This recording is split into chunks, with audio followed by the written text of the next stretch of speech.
This facility, Richmond Hill Hatchery, is unique in that we produce striped bass, which produce several things in the spring. We have one of the largest hatcheries in the southeast, one of the newest hatcheries in the southeast, and we produce largemouth bass, hybrid striped bass, bluegill catfish, and right now this facility is the only place in the state that produces stripers and hybrid striped bass fried, and then we distribute those to other hatcheries.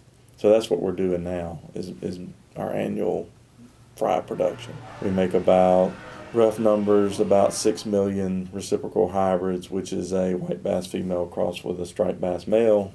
Say we get 100, 200 fish, we'll inject those with hormone the next morning, and it's very, very precise on timing on injection and water temperature, the two main things that drive all this.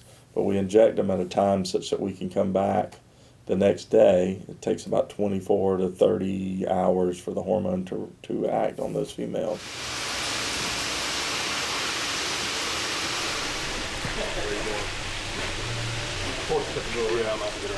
There's a good view of them right there, Matty. You can see that. One of those from the 4.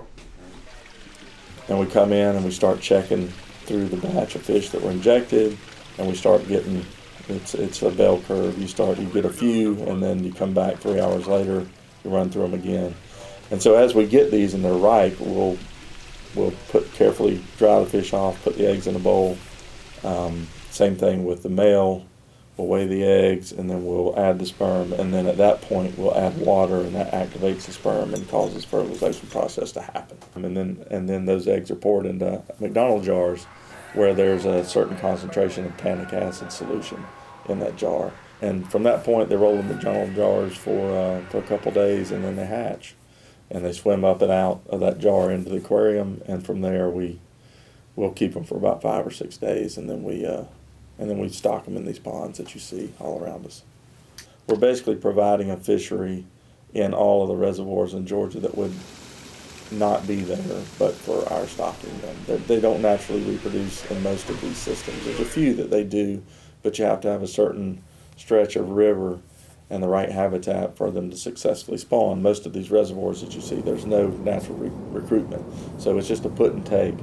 And as we stock, we're providing a fishery that would not be there otherwise, and there's a lot of resources, shad and other things that are in the open water that wouldn't get utilized but for the stripers eating them.